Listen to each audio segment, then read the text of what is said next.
our third series, and today's topic is Amplify, is psychological effects of living with sickle cell disease. So I'm not the host today, but I'm only here representing Australian Sickle Cell Advocacy because we are using the platform for Australian Sickle Cell Advocacy. So before we go ahead, I'll just quickly share a little bit about our organization like we always do. I'll be very quick, I promise, and I've got Esther and Tiona who are going to present and do all the introductions on the panel. So I'll just quickly share my screen to tell you a little bit about our organization so that people don't forget us when you go.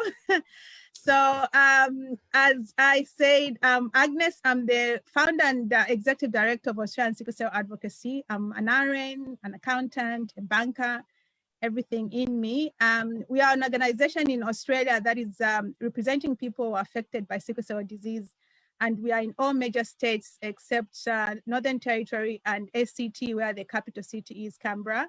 We've got representatives though, and if you want to reach us, we can connect you with any of the members in there. And we are headed by a board of directors. I hope our chairperson is watching, Dr. Margaret Evans-Khalil. I'm part of the board, including Preston, my husband, who works 7 hours because of the COVID. And Natalie was also part of the board. We started this organization. And our mission basically from the beginning has been all about supporting people affected by sickle cell, because this the foundation of this organization is based on that. We started this organization because we never had anyone to support, and we took it upon ourselves to do that. And basically our values, one of the things we do is we care about this organization. So our foundation is based on what we call EPIC. We do this with excellence, perseverance, integrity, and I said caring as well. So the other thing that I'll just quickly say is for those people that are watching this, we want you to come on board. One of the things that you can do to help our organization is, of course, donate to our cause. We're a private, not-for-profit organization, and all your donations are charity tax deductible because we are registered with a DGR status in Australia. Recommend people who are affected by sickle cell disease to us. Most people don't know that there's this organization, and that's why we're very vigorous to just tell people on social media that we are actually around in Australia. Advocate for us, encourage people to get tested, partner with us, fundraise with us, and look out for all this information on our website. And just quickly telling you about this series, we started this on the 29th of August. We've got over 40 participants. We've got 10+2 series running weekly until the 26th of September. You can register for the webinar until the 3rd of October. Then we start fortnightly. We've got 3 French sessions. The first session comes on the 3rd of October. Over 20 countries that are participating. And the setting of these sessions, we will have about six participants, and we have an expert or 2 on the panel. And so once you register again, please re-register around the 3rd of October, because then we'll start fortnightly. Right now we're doing it weekly. And just quickly, why we are doing this, I always emphasize that we've done a study in Australia. The number of people affected by sickle cell disease is rising, and we would like you to come on board by 2 ways. Firstly, get tested if you don't know your sickle cell status. And if you are living with sickle cell disease, even if you don't know your genotype, get in touch with us and you come on board. We're a big family and we welcome everybody to come on board with us. And quickly, today's topic, we are talking about psychological effects of living with sickle cell disease. We've got 2 experts on the panel. Once they give presentations, they are doing this for raising awareness purposes only. They're not providing any medical advice. If you've got any specific questions, please direct them to your GP. We are going to answer general questions only. And at this point, quickly again, why we started this series. For us, our work started over 7 years ago, and our main tool has been always a social media platform. And this time we decided to bring people on board to use our platform. And we've been doing these talks since May, and we've received very good feedback. And we decided to bring other people on board as well, just to increase raising awareness, especially this September because of a Sickle Cell Awareness Month. So as a result, we encourage anyone, wherever you are in the world, to join us and amplify our voices. And that's what we are doing, connecting with people from different countries, and we are going to keep these connections forever. So join us and yeah, just get in touch with any of us on the panel. And at this point, I will hand over to Tiona and Esther, who are doing the presentations today. They are the hosts today. But on behalf of Tiona and Esther, would like to acknowledge the traditional owners of the land on which we are working, even if we are doing this virtually. We pay the respects to the elders, past, present, and emerging. So at this point, I will make Esther the co-host who are going to present with Tiona, and I'll go back and I'll be just one of the participants. So guys, take it up. Thank you so much for joining, everyone. Thank you, Agnes, for that introduction. I am just going to say a little bit about myself, and then I'm going to turn it over and let Esther introduce herself, and then we're going to let our panelists introduce ourselves and go into the expert presentation. So, like I said, my name is Tiana Wolford. I am in Baltimore, Maryland. It is 7 a.m. here. And I could not think of a better way to start my morning than to be here with all of you. I am so excited to be having this discussion. I am a sickle cell warrior. I have SS, and I am a psychology student. So this particular topic of the psychological effects of sickle cell disease is very important to me. In my work as an advocate, I work very closely with a lot of pharmaceutical companies, and here we had 3 new FDA-approved drugs in under 2 years, which was groundbreaking after only having hydroxyurea for 20 years. And I am aware that there are at least 40 new therapies coming down the pipeline, but none of those therapies address the mental toll that this disease can have on not only the warriors, but on our families as well. And I think that we need to kind of dive in and start having honest conversations about our mental health. So that's why this conversation is important to me.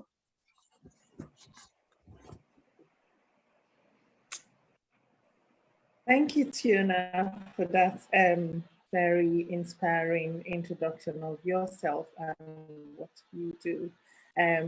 Good morning once again, everyone, and thank you, Agnes, for the platform, for bringing all of us together to amplify sickle cell voices globally. My name is Esther Peppel Onunomen. I'm the founder of Sickle Cell Society Ireland and many other initiatives, including the Pan-European Sickle Cell Alliance and the founding president of PESCA.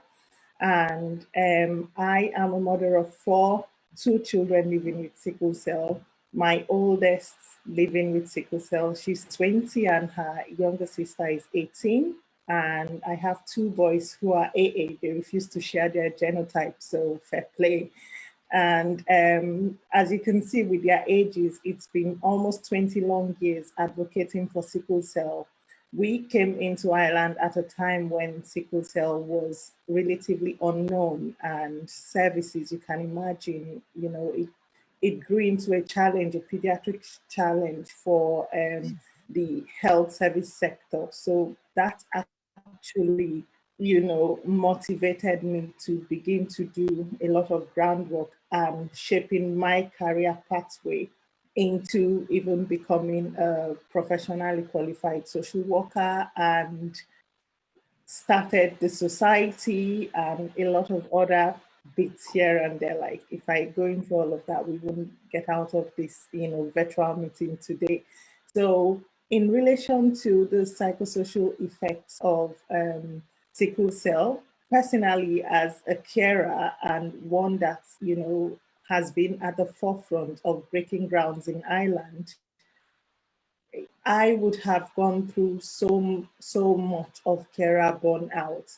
And I'm coming to this event today with experience of a carer of children living with sickle cell, and having to be involved in building a sickle cell service in a country where they were the first sets of sickle cell patients in Ireland. And of course, as a mental health specialist, I also experience working with people on a daily basis within a clinical practice. And yes, I'll be coming in, today, with all of that knowledge, and hopefully we can all together, make meaningful contribution to the lives of people living with sickle cell globally. Thanks very much. And Fiona, I hand over to you to call forward the introduction of the panelists.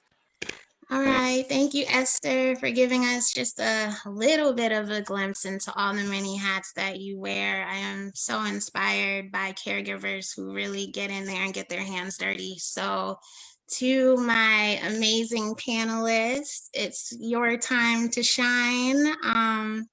I don't know. I don't want to necessarily put you on the spot, but if I have to, I will. Any one of you can start. Just tell us your name, where you're located, and your connection to sickle cell. If you're a warrior, caregiver, advocate, whatever.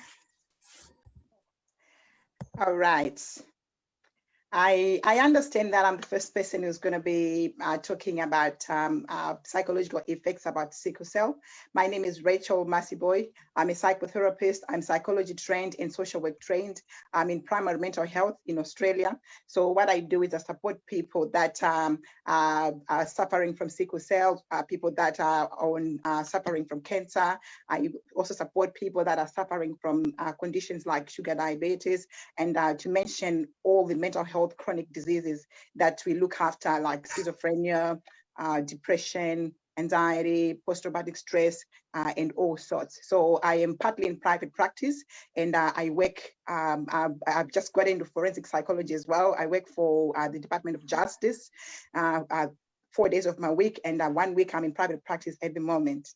Yeah, so I'm going to be giving my presentation on psychological effects about sickle cell anemia. I prefer the word anemia, and also I'm used to the word survivor. So in the event that you're thinking, oh, where's the warrior? It's pretty much the same. I'm used to the word survivor. So if I go to the word survivor, just bear with me. So thank you so much for having me on the panel.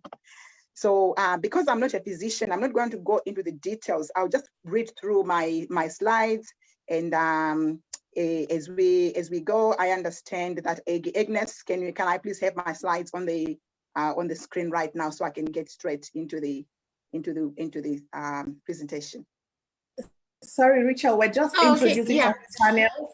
Yeah, while she. That's okay. So I thought I was going straight into this. You're excited. You're excited. We love it. We love it. We love it. Thank you for that. But yeah, before you dive into the presentation that we're also excited about, we're going to start with our panelists. I don't know why, but I'm feeling called to let Sharif introduce himself first. So hello, Tiona. Hello. So I'm happy to be here. My name is Sharif Tesovida. I'm a sickle cell advocate from Kampala, Uganda.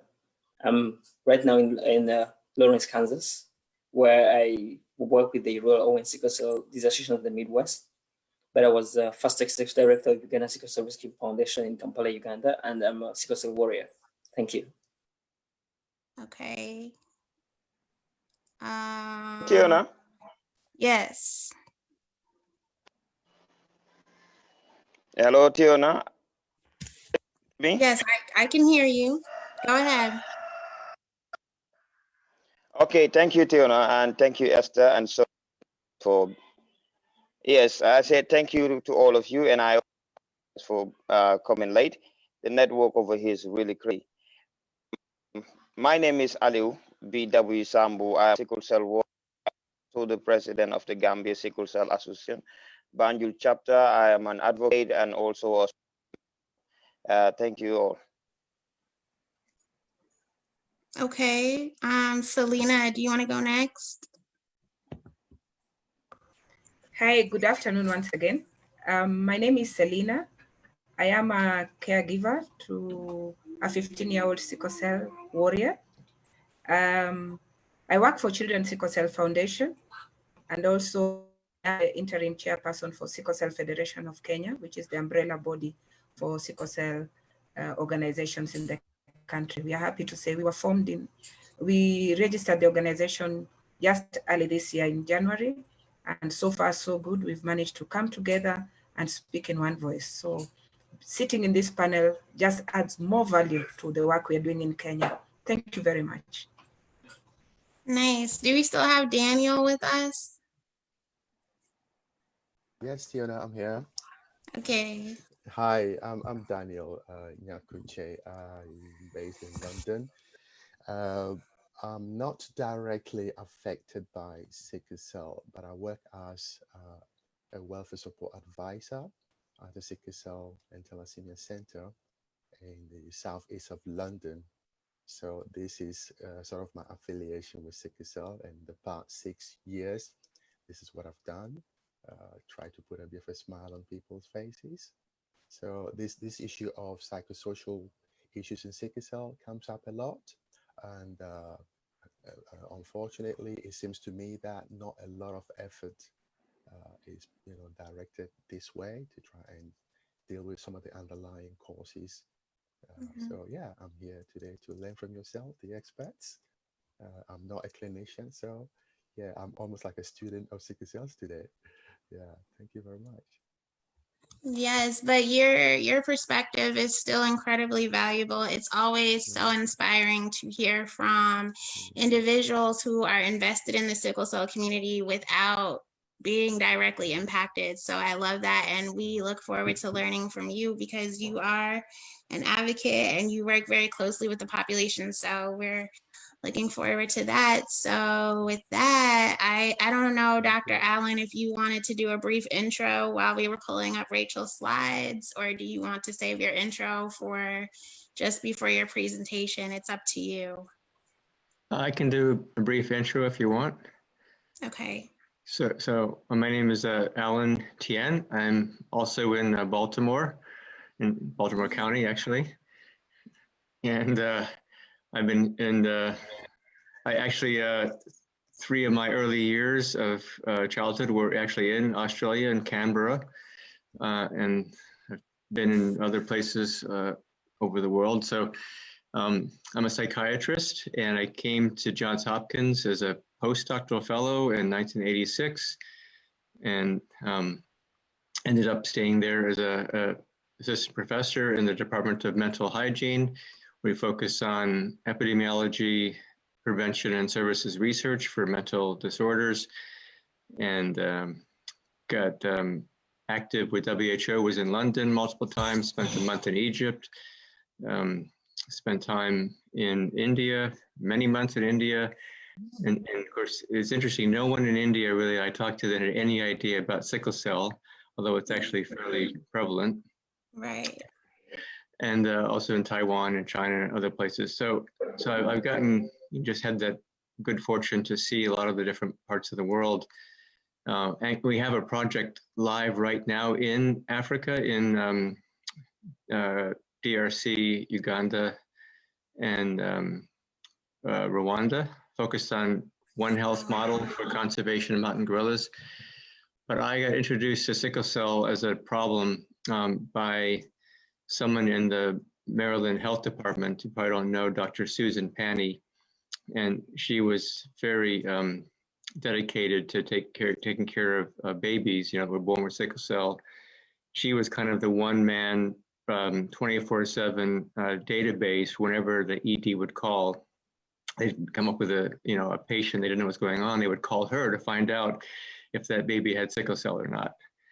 Because she ran the newborn screening registry, which is basically her notes at that point. And so we met probably around 2003 or so, and she educated me greatly on sickle cell. We worked together for 10 years, and I'll go over some of that in my presentation. But really, what I do now, I started my company, Medical Decision Logic, or MD Logics, in 1997.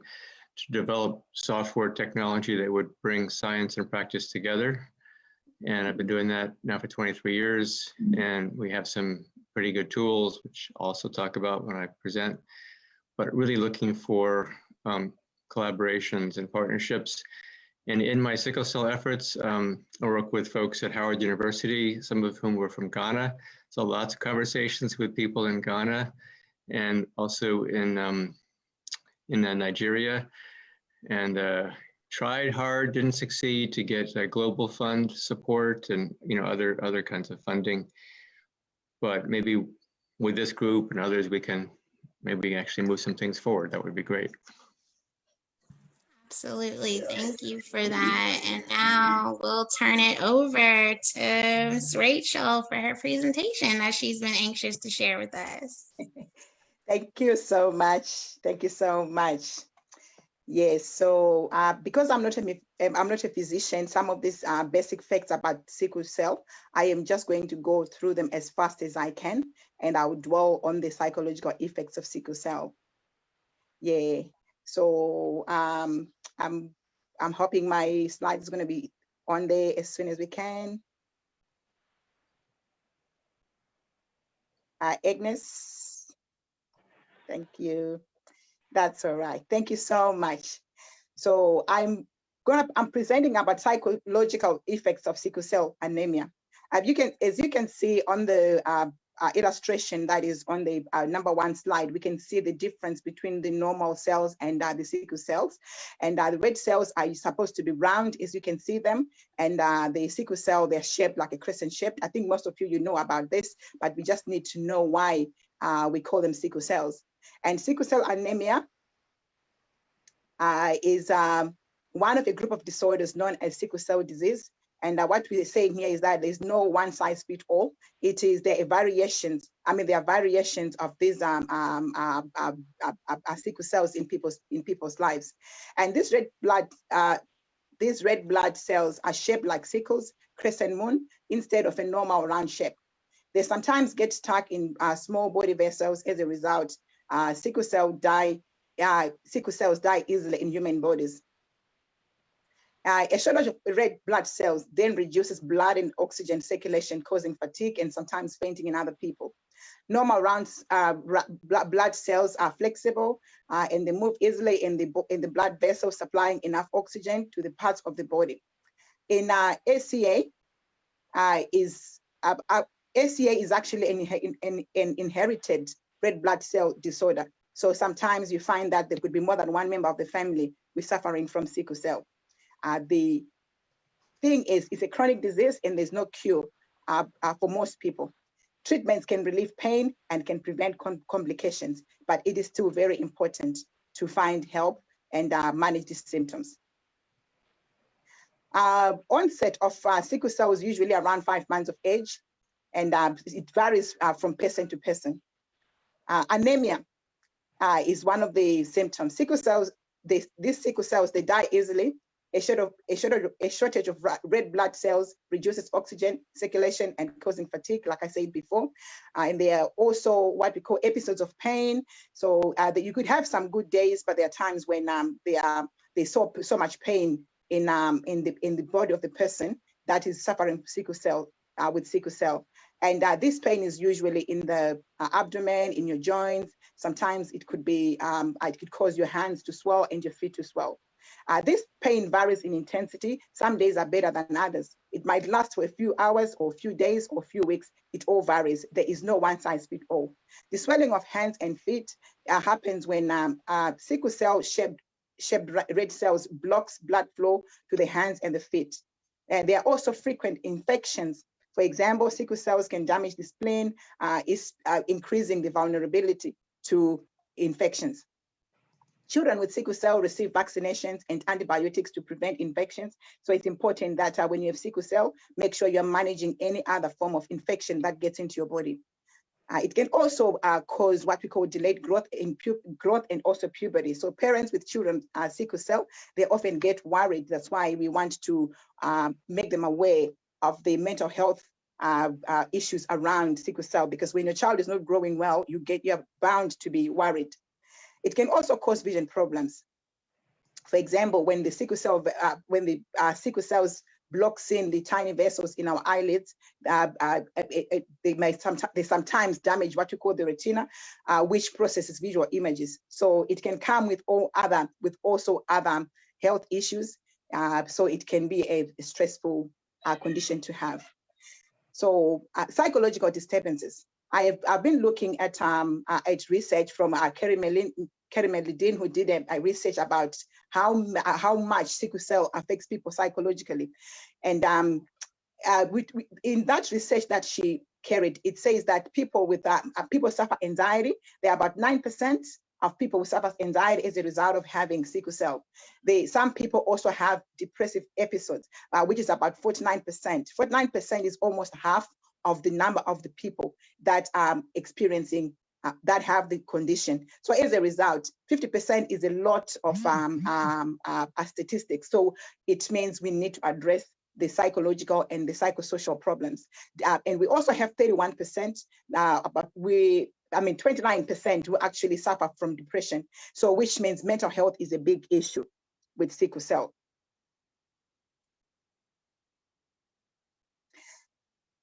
There are also other conditions that other people experience. So like for those of us who've got children, I think if your child has actually fainted at school one day or they often faint, sometimes that causes what we call post-traumatic stress, because there is a stigma that comes with it. And there's also that anxiety and the fear that what if that happens again? And it's even more traumatic when it happens when you are in a situation which is not safe. For example, if you're swimming, you faint, or if you are hiking or you are playing sports in a most dangerous place. So those incidents when people get, when they faint and they're in vulnerable situations, that can actually cause post-traumatic stress.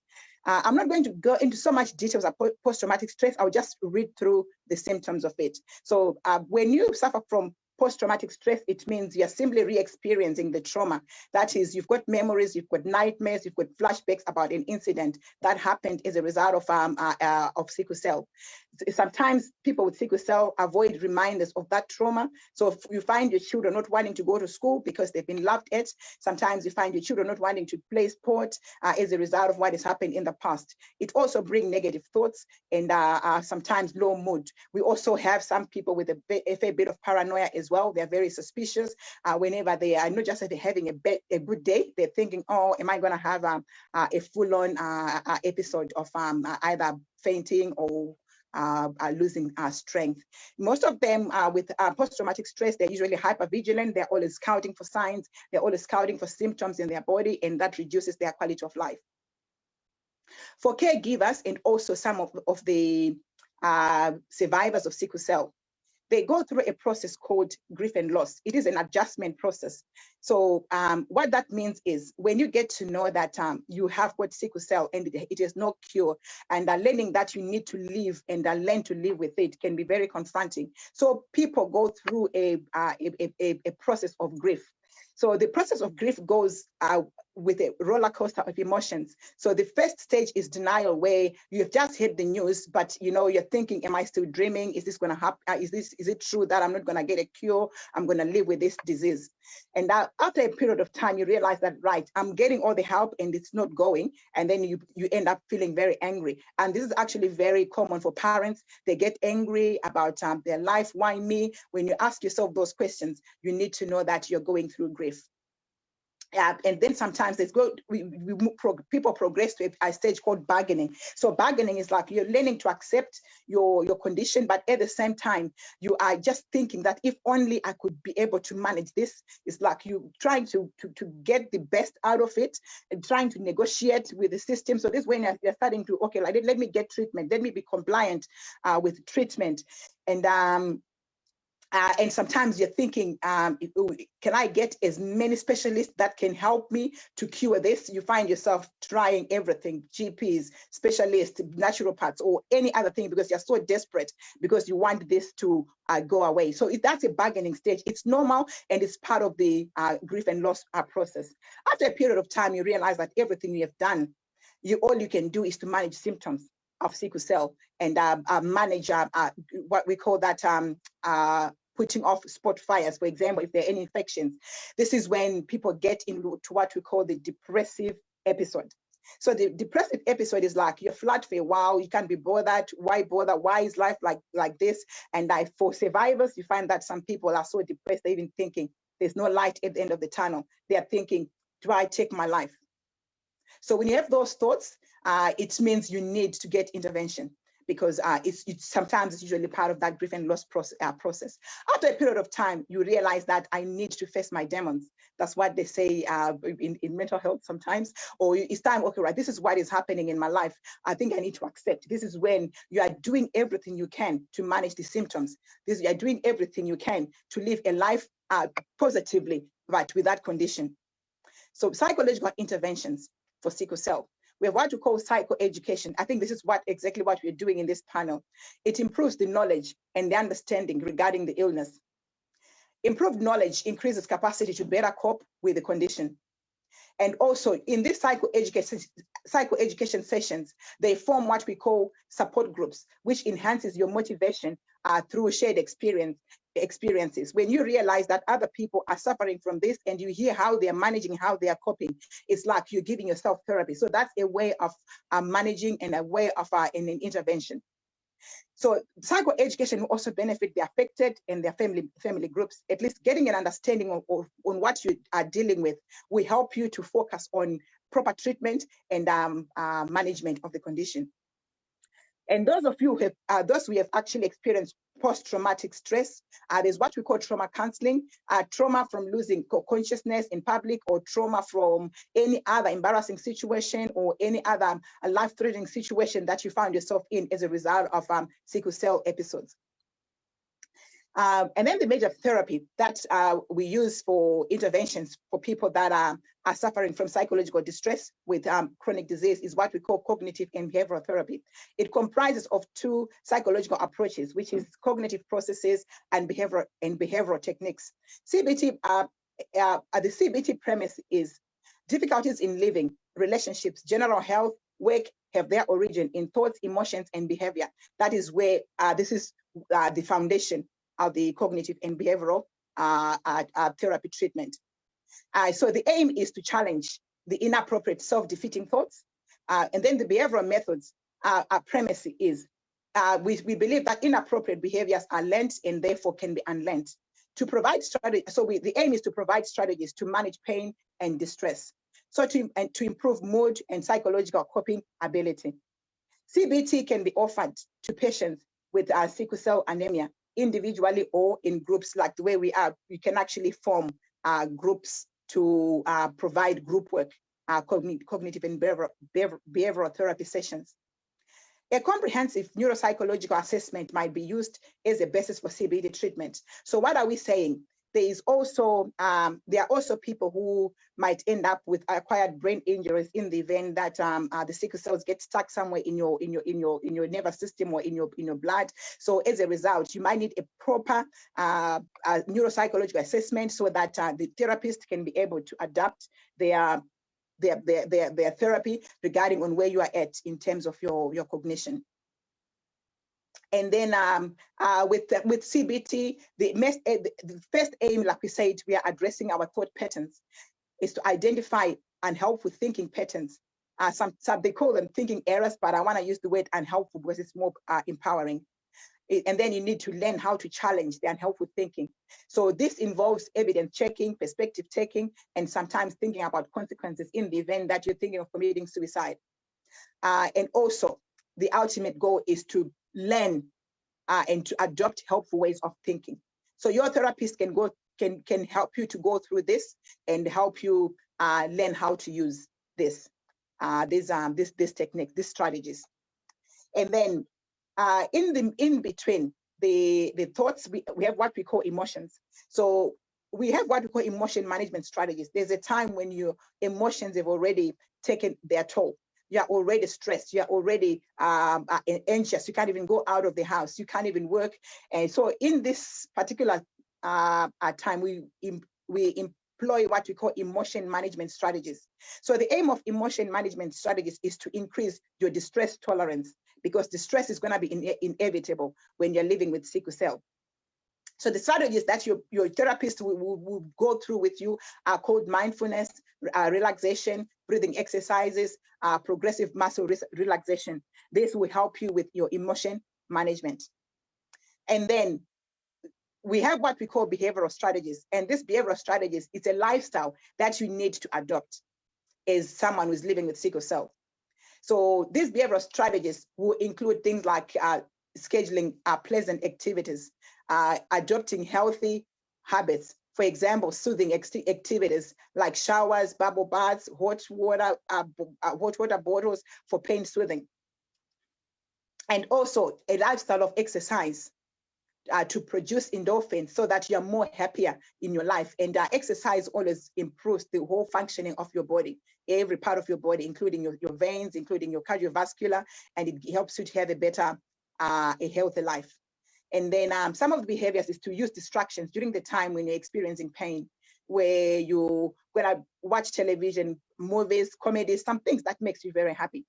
And you can also engage yourself in creative arts instead of focusing on the pain of the day or the thoughts about why this is going on in my life. You can actually involve yourself in other things that makes you happy.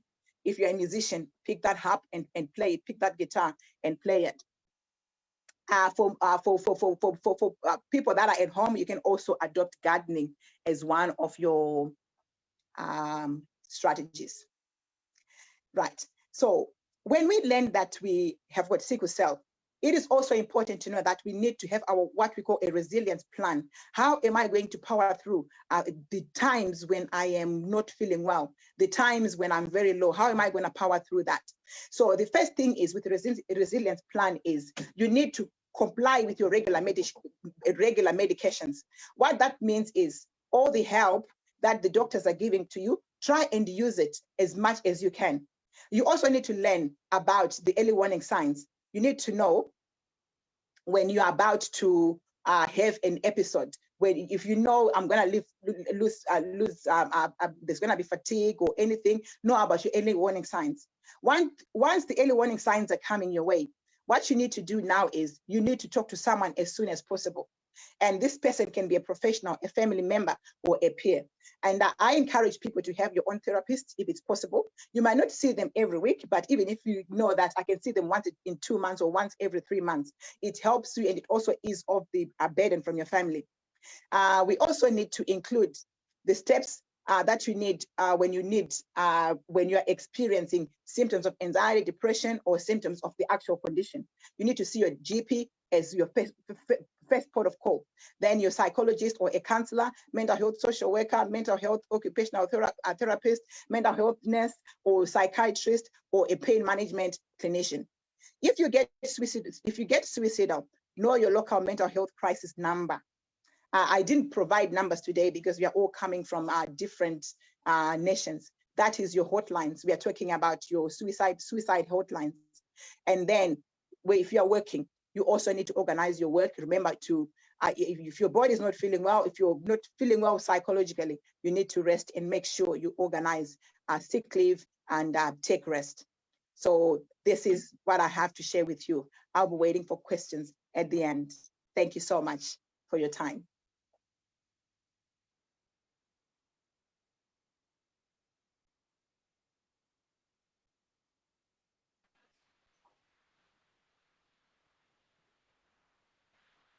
Thank you so much, Rachel, for such a powerful presentation. And I believe our panelists are getting ready for, a very interesting and crucial conversation in relation to some of those very knowledgeable points you have made in terms of PTSD and the experiences for people living with sickle cell. So we will move on to Dr. Allen's presentation now. Thank you. I'm a doctor. I have a master's in biostatistics, and I actually am the founder, president, and chief science officer at MD Logics, or Medical Decision Logic. This is my kind of causal model of the problems that I focus on mostly, which are suicides, overdoses, violence, shootings. And we see these in the headlines as kind of, these tips of the iceberg. But really what's underneath the waterline is behavioral health problems, social factors, living conditions. All these things are kind of within our physical environment and our biological systems. But these are really the main areas that I focus on. And another important concept is life course community epidemiology. We want to understand comprehensively what are the main risk factors. And what I've been building is the technology infrastructure to support prevention, early intervention, and treatment across the entire life course. So you've got, obstetrics and gynecology, pregnancy, birth, healthy start, first start programs, school-based health programs, community and social needs partnerships, like routine, acute clinical care, workplace health, and then elder care and services. So that's it. Is my website. I'm on LinkedIn. Please connect with me on LinkedIn. And then also, if you're interested, you can hear all the things I said. I put them on Twitter all the time. So that's my Twitter handle there. Thank you so much, Dr. Allen, for that presentation. That was incredibly insightful. Esther, did you want to summarize and wrap up, and then we can get into the panel discussion? Sure. Yeah.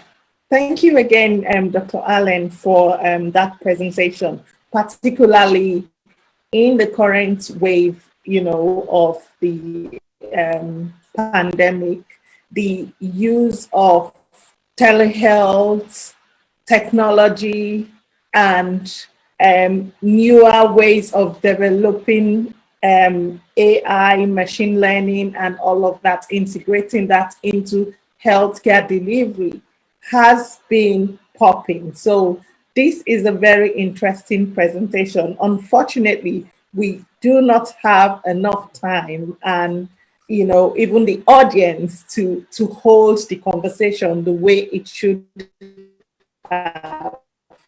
But we're so grateful we're passing questions from our panelists. Particularly, you mentioned some areas around the social determinants of healthcare, and you talked about the relationship, for instance, between homelessness or housing and mental health. You see, all those realities people, carers and warriors, have to deal with. I know that, in some areas, in some countries, they are beginning to use technology in healthcare delivery. But in Africa, we have some people from Africa here. We would also want to hear how they have accessed healthcare during this time, and, the effects, your presentation, your type of presentation would have on their access to care. So we move on now. Having said that, we move on now to the next segment, which will be an open conversation amongst our panelists. And we will start with the warriors and their experiences of mental health. Over to you, Tiona. Thank you. So, okay, so in my intro, I shared that I have SS hemoglobin. So obviously I was born with sickle cell disease, and it really was not until my experience rejecting my bone marrow transplant that I dealt with depression, and recently started dealing with some PTSD. So I was very thankful that Rachel, that your presentation touched on PTSD, because I'm aware that a lot of warriors deal with depression, but I never really considered that we could suffer from PTSD as well. And a lot of what we go through is traumatic, so it makes sense. So now I want to bring in Sharif and Alil to kind of hear from them. Sharif, Alil, just kind of walk us through. We know the physical complications of sickle cell, but what has this disease done to your mental health?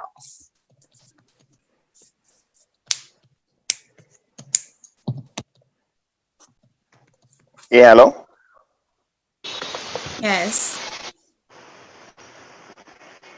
I think before Sharif comes in. What sickle cell disease make to me, it's too much. I've been through so much.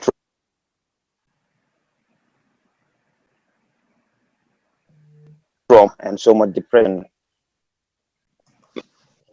Ever since I disorder, but it took me my parents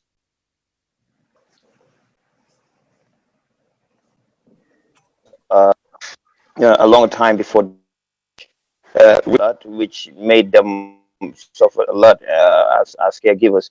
And me in person, I definitely suffer a lot because of sickle cell disease. Um, with the environment that I live in and with the lack of access to medical health care, it's very difficult for people like us to survive in such an environment. So through my life, it's been very challenging. I have to go through so many challenges, so many depression, so many anxiety. I sometimes you even have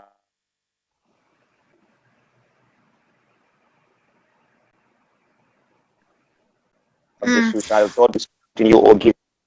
So it's really difficult because we don't have all facilities here. You guys have very impressive facility, which I think if we can have these things in definitely improve lives of people.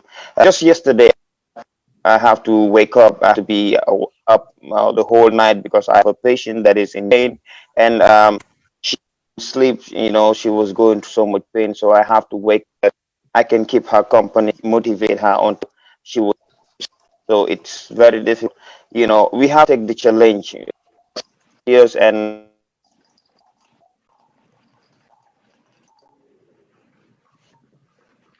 as a very with lack of resources, with lack of all these facilities that you guys have, it's very difficult for us to survive. I have to be the counselor, the mental counselor myself, even though I don't have the educational background. It's very difficult. I have to take the risk and also challenge myself because I knew if I can help myself survive in this condition without any problem. So I think with my experience, I use it to help patients, and then I also use it to counsel them, you know, as a mental health. Try my best because you have so many difficulties, you have so many challenges. It's always difficult. You don't have the counseling, you don't have the medical medicines, you don't have the medications, you know. So it's very difficult. And then looking at the economic background of the Gambia, most of these people that are really affected with sickle cell, if you look at how what they're earning is very low. You know, some people in the Gambia here earn less than $1 a day, which is very low. So with the price of the medications, you know, it's always difficult to have access to all these things. So we have to struggle a lot as warriors. So definitely it's not easy, but with this type of initiative, with these platforms, we're learning a lot on how to help people and how to come together as one and to create our own support system so that we can help people. Thank you. Thank you so much, Elio. And Sharif, tell us how living with sickle cell disease has impacted your mental health. So, first of all, sickle cell, like any other chronic disease, has a lot of stress that it brings onto you, the person with sickle cell. In my own perspective, I think one of the key things that I've had to struggle with sickle cell was my own self-perception.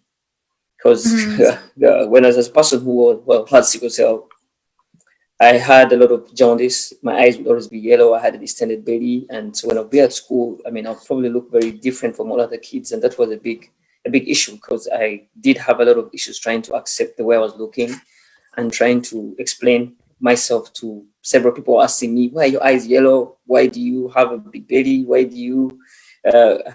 you always in pain?" So it's kind of hard in terms of being able to explain to everyone what was definitely trying to go on.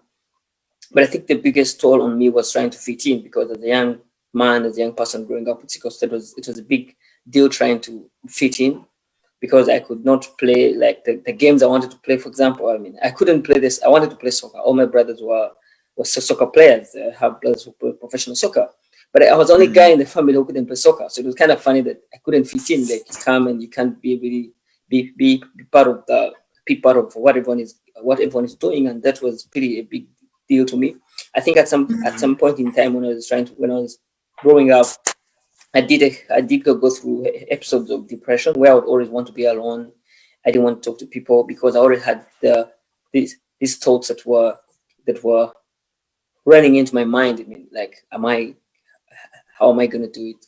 Will I make it? I had a lot of stress had a lot of stress in terms of trying to survive and make sure that I meet everybody's expectation that they had with me, and also the fact that most people are always being very sympathetic, which is actually bad, which I don't think is a good thing. So in a way, it would have a big toll on me in terms of being so worried and always have to worry that I'm going to be in pain.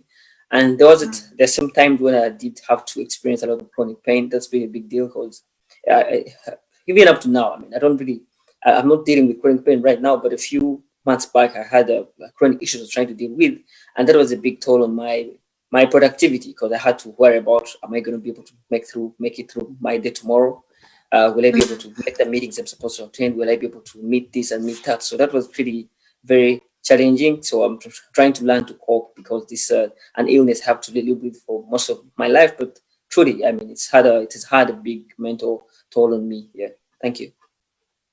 Yes, thank you for being transparent and sharing that with us. I can relate to what you are saying because there are so many times when you don't have control over your own body and your body fails you. And as an adult with just real life expectations, trying to reconcile that with not feeling well and feeling unproductive and watching your peers go on to graduate before you get married, before you just live this other life, it can be kind of depressing and discouraging. And so that's something that I'm learning is to continue to be productive, but to also be gracious to myself. And something that I grew up hearing was that stress is a luxury that we can't afford because that stress can trigger our crisis. So I want to bring in the caregivers and hear from them. And then I'm looking forward to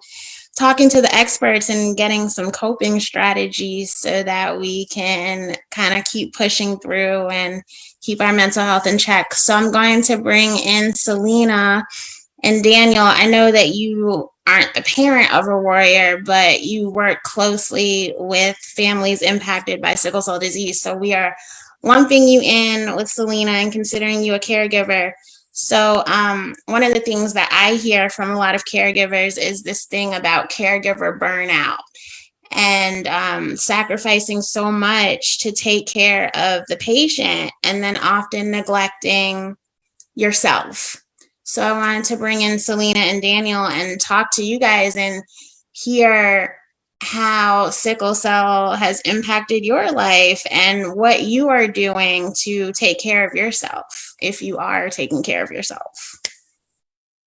So Selena and Daniel. Thank you, Tiona, and thank you everyone for this wonderful session. Talking about caregiver burnout is a topic that you'll hear every day, from new diagnosis to older patients whose caregivers are still with them. And one of the things is that I always tell people, don't feel guilty when you feel there's a burnout. Don't take it like a baggage, because when you start feeling guilty that you're having a burnout, then it means you're not taking care of yourself. Once you mention it, that I feel tired, I don't want to deal with this anymore, I'm frustrated, somebody else then comes in to give you the support that is needed. But when you don't speak about it, this is where we've had depression. We've had mothers just abandoning the care of their children, even fathers, and walking out. And hence, this is a place where now you're having two patients. You're having the caregiver as a patient, and you're also having the person you're taking care of as a patient. A very dangerous combination, if I must say. The good news is that there are many things that we can do as caregivers just to take away this burnout. And I'm happy that Rachel mentioned it, and also Dr. Ellen. And it's about self-care. How many friends do you have in your families? How many people in your family even know that you're going through that strain? Many people even lose their jobs and their family members don't even know that they don't have a job. So half the time the child is sick, they lock themselves in their house and tell that person, I will treat you the way I know. And this is where you find that caregivers now go on over-the-counter prescriptions, giving concussions to these people, and they're not getting better. So as caregiver, it's it's terrible. It's a place where you find that you're alone. You don't feel loved. You feel like when you walk out there, everybody's talking about you. You feel like sometimes you just want a hug and somebody telling you, oh, you're doing a fantastic job, but you never get it. Sometimes it even gets more frustrating when the person you're taking care of is lashing back on you. They're telling you, why did you give me this disease? Oh, I hate you for this and that. Oh, you are the one who makes me get into pain. You are abandoning me. Those are the kind of things that now you find drives a caregiver crazy. Because here I am trying my best. It's just that my best cannot give you everything you want. But then now, when you find the people you're taking care of are also frustrated, not understanding that you're also having your own burden to carry, sometimes it makes people feel like, I think my mother didn't love me enough. I think my family just didn't care enough. Nobody understood I had sickle cell. And you hear very sad stories. A case in places where there was this young man I met some months ago, not talking to his parents, not communicating at all. But everything you had was so negative. And slowly I got him in to understand what he was going through. But I told him, you know what, you can't run away from your family thinking you're going to get help outside. So when I finally got in touch with the mother, it was the same thing, caregiver burnout. Oh, this child is always sick. Oh, this child, we don't know what he wants. So two people not understanding each other, going through high levels of depression can actually turn out to be disastrous. So one of the things we had to do is, with the foundation I work with, we got him a job, a temporary job, just to make him feel useful. So you do this work, we will pay you some money, and over here you'll learn some skills here and there. And I also contacted the parents and told them, guess what, your son now is doing something. So this has actually boosted the level of communication and also the way the parents also look at it. Now, the one thing that we must, and as a continent must look at, is yes, we have psychologists, but how many of us can afford psychologists, especially for chronic illnesses? How many sessions do I need to know that I am at a level where I can get better? So these are some of the things that we need to address so as to get rid of also the burnout. Because if I realize that I cannot take care of my child, I have the mandate to go to somebody else and be able to talk to this person to help me come out of it. So there are many ways of getting out of it, which I'm sure we'll talk about in this session. But that is just a perspective of caregiver burnout. And that is incredibly valuable perspective. And I'm so glad that you touched on that feeling of guilt. I feel like a lot of caregivers do experience that. And you touched on warriors often lashing out at caregivers. I am guilty of that. Thank you for convicting me on today. And please know that I am sending you a virtual hug. And now let's hear from Daniel. What are you doing to take care of yourself, and how has taking on the issues of the sickle cell disease community affected you? Oh God, that is a loaded question, and I tell you, everything everything Selena just said, it is so true. I came into the world of sickle cell from the background of a welfare support, and so for 6 years now I've been doing that in the world of sickle cell. In the beginning, for me, it was almost like a baptism of fire. You know, I walk into an office where, oh my God, you know, I'm naturally a very emotional person, and I wear my heart on my sleeve. So every day I would come home and my daughter would be like, "Oh, Dad, are you sure you can deal with this?"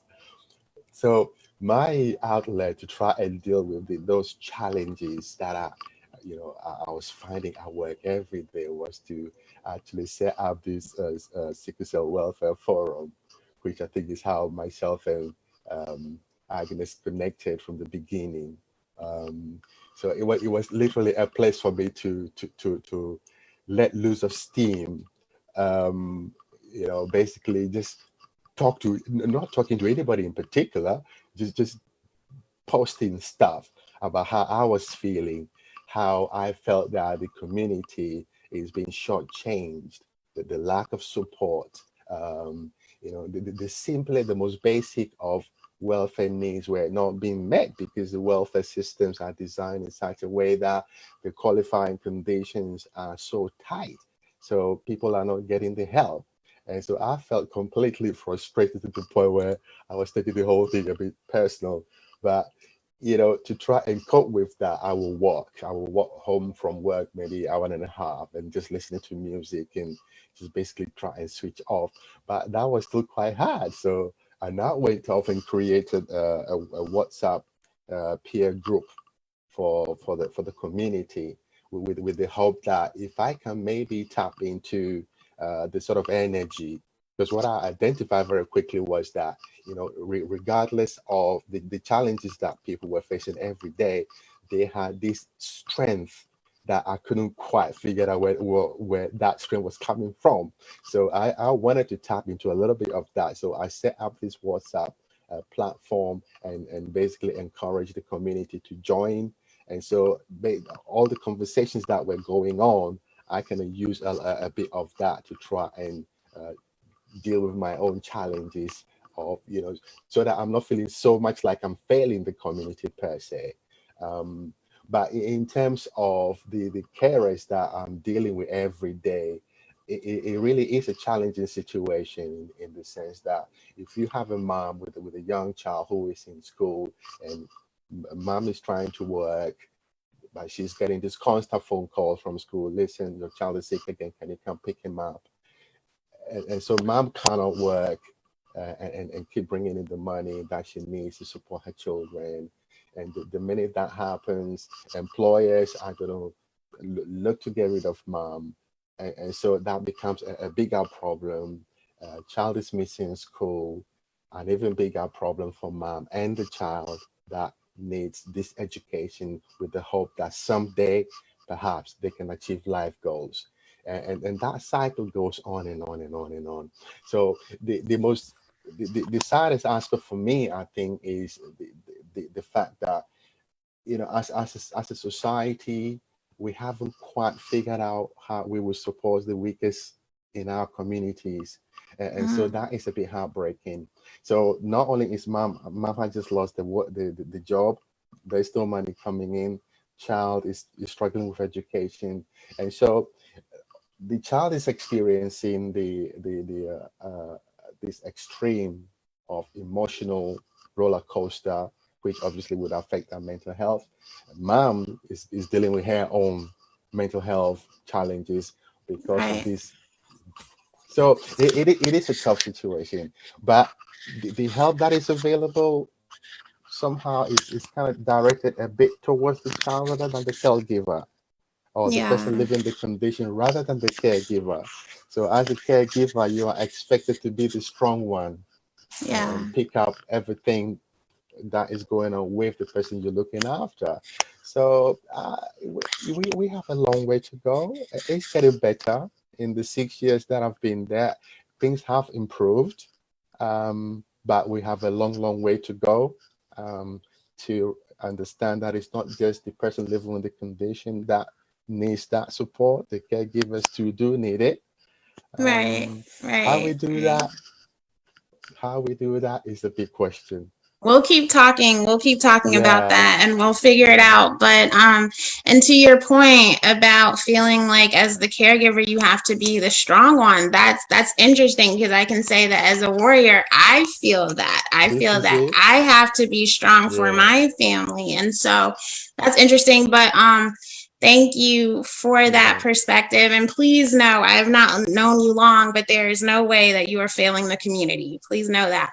So now we're kind of like short on time, so I'm going to fast forward over the next point, and I'm going to turn it over to Esther to get our segment started on disclosures and stigma.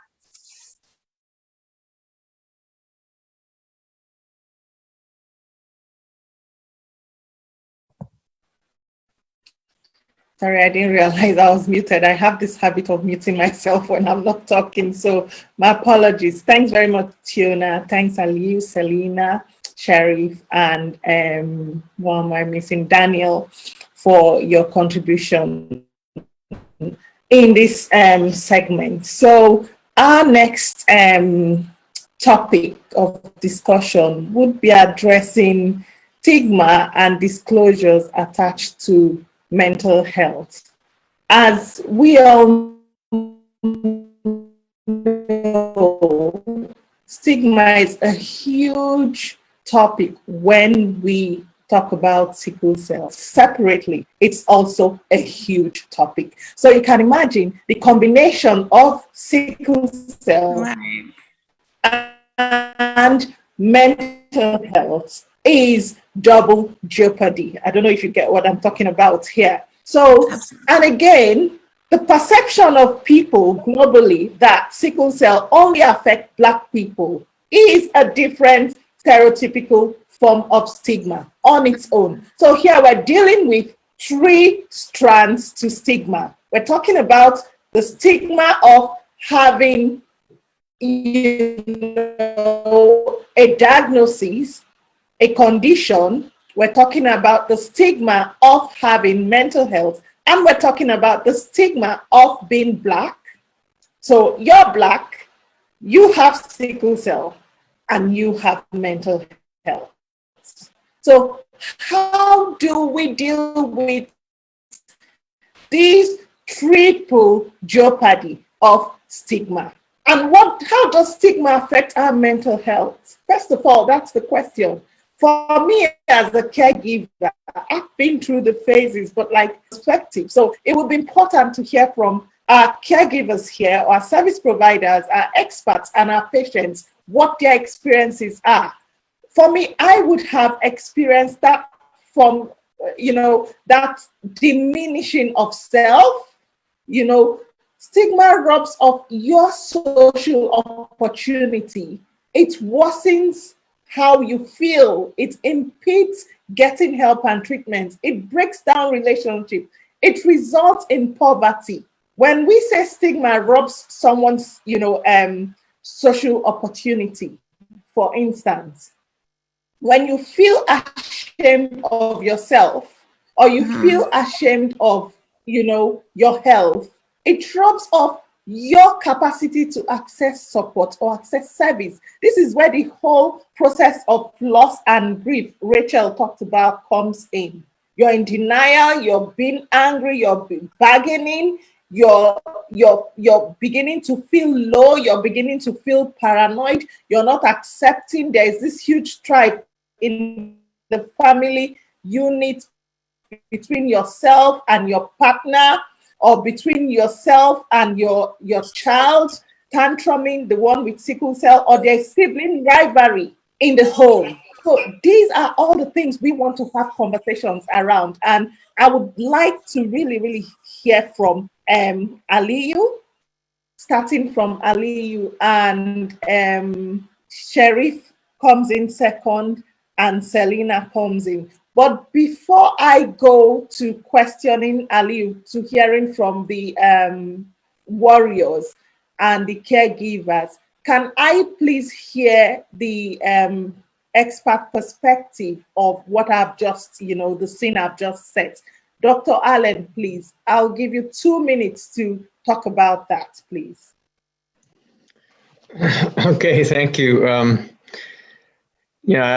One of the things I was just thinking about, we did a study actually with, I don't know if you know Sean Bediaco, used to be at the University of Maryland in Catonsville or Baltimore County, but he's now at NIH.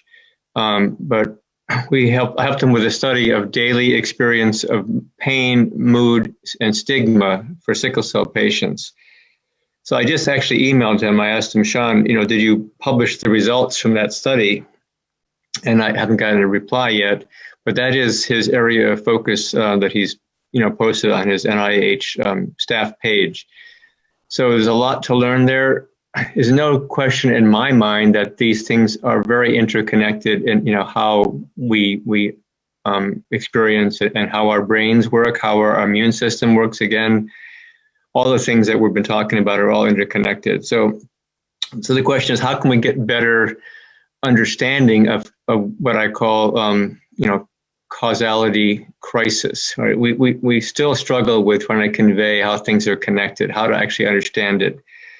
So I put it in one of the in the question answer box, the concept of observational research registry, where you give each person their own account in a platform. They can put in their observations of themselves or their family member, if it's a parent, with a younger person, and then start to collect the data and think about what are we missing, what are we not observing with our data collection, and just add that as a community. So really supporting the kind of measurement-based community of practice for individual people to participate and see what is the data telling us. And then again, using those results to then convey, things to other people, to policymakers, to politicians, to then, help evolve the policy and procedures that we need. Thank you very much, Dr. Allen, for that contribution. Definitely, it's important for there to be a policy needed in this area to shaping practice and responding to some of the challenges or the issues, caregivers or warriors are experiencing in relation to, the effects of stigma on their access to care. So, Rachel, please tell us your view on stigma and the effects on sickle cell and mental health and being Black. Triple jeopardy. Fire on. Yes, I think the first thing that we need to do about dealing with stigma is to bust what we call myths. There are so many myths that are going on about mental health, and there are so many myths that are going on about sickle cell. So one of the things that I want to commend you guys is that you have actually come up with this platform. You've actually come up with this program. So it's like when things are spoken out in the open, and when things people are receiving education about what is sickle cell and what is mental health, what it's all about, you realize that even some people that don't have sickle cell will start to identify with some of the mental health problems that we have, because like in life, at one point or the other, most of us, we experience a bit of anxiety or depression because life happens to everyone. And for example, some people might have marital breakdowns, some people might lose people to loved ones, grief comes in. So it's like when you're talking about these things, it puts it out in the open. I'll give you an example. When I started to do this work with people with chronic illness, that was back in Africa, when we're working with people with HIV and AIDS. So there used to be this stigma about HIV that people never used to talk about it. But as a result, we lost people, to the extent that even when somebody knows that this person's wife died of HIV or this person's husband died of HIV, you will still let that person get married to the next person. And we were not talking about it. And so many people were actually dying as a result of that. But then when a lot of awareness came out in the open and people were encouraged to talk about things in a safe and comfortable environment, you realize that a lot of people could actually relate and identify with that. And then once it's spoken out, once people know about it, you actually realize that most of people actually get the support, and instead of just getting in this unhelpful thinking and also this worry and never actually put up your handful. So stigma can only be taken away by talking about things, educating people about what it is all about. So yes, that's what I think. And then with the idea as well of being African, most of these things, again, are also coming as well to unhelpful thinking. Like those of you who might get an opportunity to do like psychotherapy, you realize that with what we call thought trips, we are talking of overgeneralization, we are talking of catastrophic thinking, we are talking of labeling, which is a way of unhelpful thinking. So you realize that sometimes you're not even labeled by people, but because you're thinking about it, you label yourself that, and you think people are actually looking at that. So you might need to get some psychotherapy about that. But then in Africa, I'm aware that psychotherapy is not available. But these days, we've got, not that I'm a big believer in Google as such, but if you can actually look for self-help books, right? Self-help books. There are so many psychotherapy books that you can actually access if you get with internet. Just download some of the self-help books that can actually give you some CBT strategies and all that kind of thing. That will help you to love yourself and to be a survivor. Thank you. Thank you so much for Can that I mention perspective. something? Yeah, go Can ahead. I mention something, Rachel? We talk about Africa, coming from Africa. I originally come from Nigeria. And I suppose when you talk about someone having mental health difficulty, the first thing they think about in typical Nigeria where I grew up is she's a mad woman.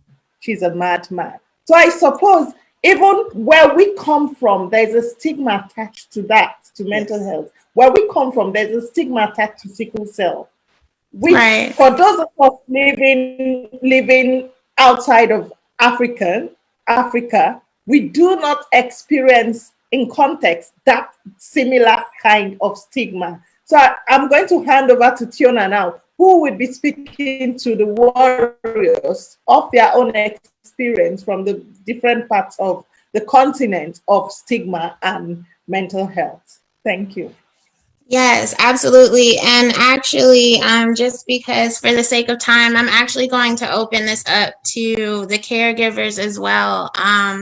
Just briefly, what I will share is that it wasn't, I definitely think that here in Black America, there is also a stigma on mental health. And it runs rampant in the community, but it's not talked about. And I agree with Rachel that the only way we can kind of knock down and tackle that stigma is for people like us who are brave and transparent to start having these discussions. And I know for me, growing up, something that really something that kind of impacted me confronting my mental health was growing up in a household of faith, where it was everything was just pray about it, and kind of seeking help outside of the family wasn't really something that we did. And that's something that we hear in the Black community as well, is like, what happens in this house stays in this house. We're very private. And so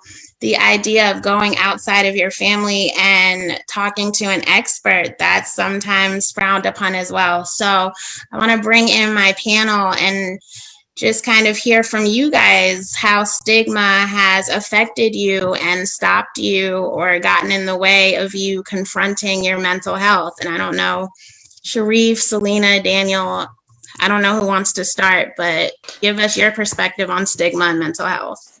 Yeah, Tiona. Yes, I can hear you.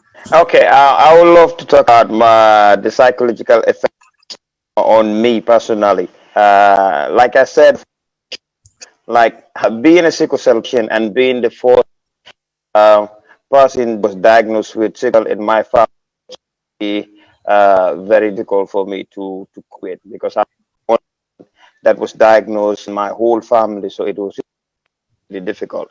But just want to say thank you. Definitely changed my mood right now. I was really depressed started because of last night's but I would just like to say it's the silent the stigma.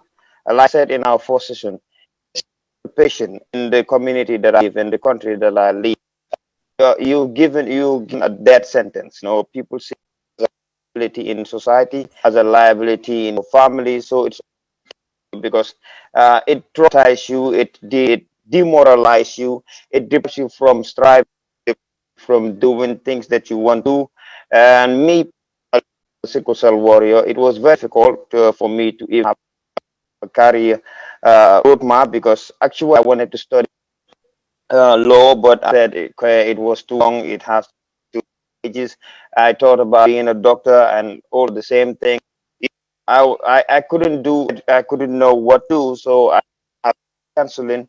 And I also have in this mind that, okay, plus it's no need for me to strive and do all these things because I might go very soon, so it's very difficult empower myself and then pursue my dreams. So definitely, like Esther said, it can rob you, it can take you to poverty, it make you poor.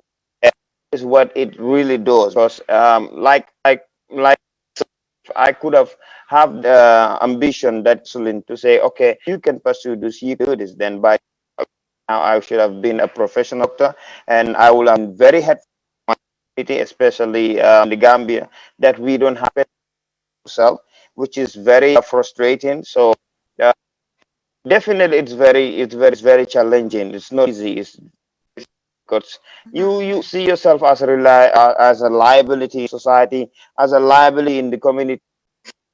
At the end of the day, you feel you'll accepted in society. So it's always difficult dealing with it. And the stigma that is there is always also dragged, which is very bad, and which I think we really need to work on. But what I personally is break the cycle. That is my secret. When I started taking the risk, to people seeking for help, sharing ideas, sharing ideas, then I started seeing people that were also suffering. Because, like I said in the first one, I thought I was the only one suffering from in the whole Gambia. I wouldn't see any. So it was very difficult for me to survive. But when I came to the station, when they first called me, I was super proud. When I went there, it was not only me that was affected. I was like, okay, me. So I thought I was cussing the society, but behold, we Right.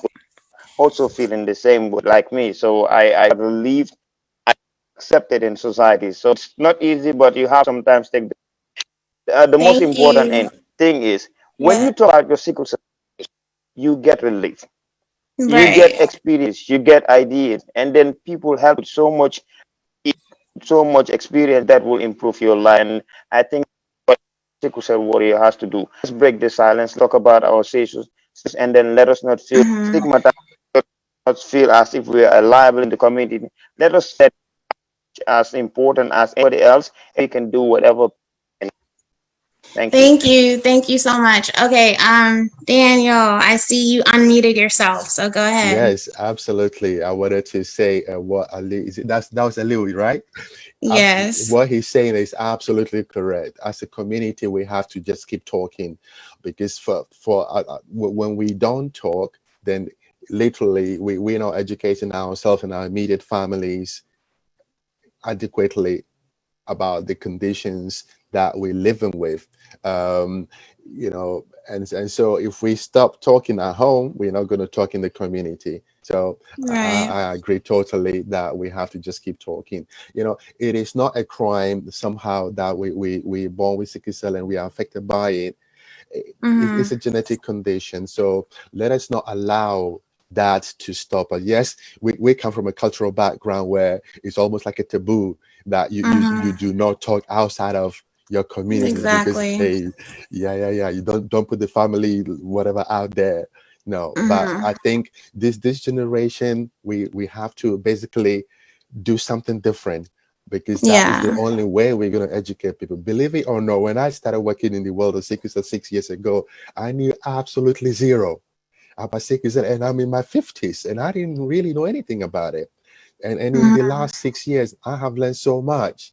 So yeah, I wouldn't even say too much, apart from just say that let's just keep talking about this problem, because it's not going to go away. The faith situation, yeah, let us probably educate the churches, our Exactly. religious leaders, so they Exactly. understand actually, in as much as God said that well, he said he created us in his image, right? So surely we have some wisdom there that we can actually go back on and say, actually, God didn't say we should just keep quiet about these things. He would rather we Right. educate people about it. So, I'm going to leave it there. Communicate, talk, educate people around us, educate the wider community about sickle cell. Thank you. Yes. And from a faith perspective, I mean, I believe that God equips experts to be able to help us, right? So, Absolutely. to Sharif Absolutely. and Selena, do you guys want to touch on how stigma has impacted you culturally, religiously? I think I would start by just adding on what Dr. Allen said. Sean is a good guy. We were meant to validate his measure of stigma scale in Uganda last year, though the project didn't kick off because I think he was going to NIH, but it was kind of a good thing that we wanted to validate one of his scales in terms of how we can measure how stigma is affecting people who are living with sickle cell. So that's something I'm looking forward to, and I think we're still in touch with Sean to make sure that that project will kick off in Uganda anytime soon. Yes. When I go back to when it comes to stigma, one of the things that I would like to first of all add from our different cultural perspectives, you do see that the biggest driver of stigma in our communities is the fact that we don't talk about these issues. I'll give an example of Uganda. So in Uganda, I come from the Baganda tribe. The Baganda are the largest tribe in Uganda. So we're the largest tribe in Uganda, but it wasn't until our advocacy efforts in 2017 that we got a local name for sickle cell. So what does this actually mean? If we don't have a local name for sickle cell in the biggest tribe in the country, and if I go across all other tribes in Uganda, I don't think there are local names for sickle cell. So this means that if people are not talking about sickle cell, and this is going to be the biggest driver of myths and misconceptions about the disease, which then fuels the stigma. So that's one of the key perspectives to definitely understand that. Yes, to add on what everyone has been saying, I think we need to work with our cultural leaders and community leaders to make sure that in our different dialects, we have ways of how we can describe sickle cell. Because, for example, now in Uganda, we have Narubiri as a name for sickle cell, but which wasn't there like 5 years ago. So this means if I went deep down in the rural area and I'm trying to explain to someone, you know what sickle cell is a genetic problem, they're going to tell you what sickle cell.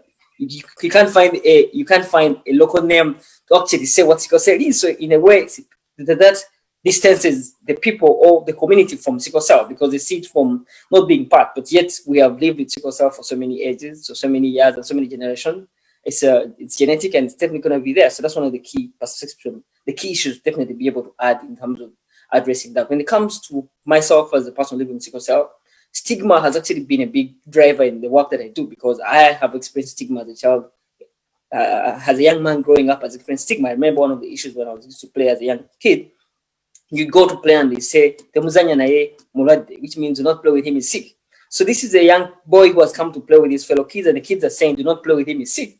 Where did they hear it? They had their moms or they had their parents saying he's sick. So in a way, as a young kid, that's how I started to realize how the impact of sickle cell was having, and that's how the stigma came on growing.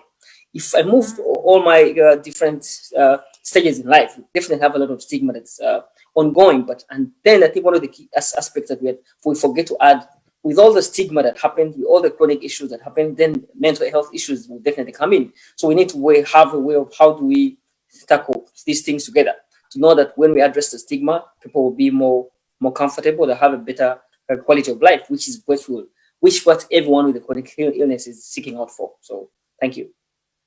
Thank you so much, Selena. Did you want to really quickly share your experience with stigma?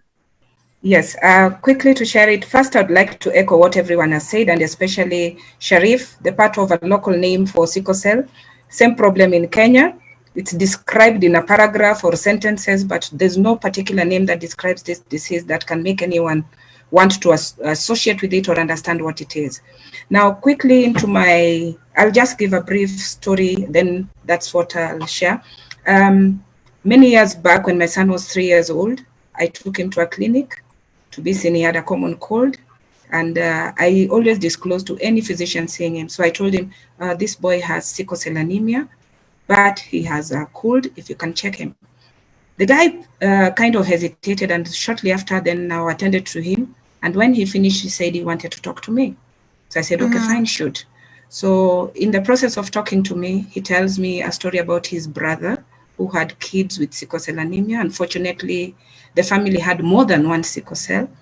And all these children, because of poor care, died. Some ended up being crippled. And it's a sad story, what he told me.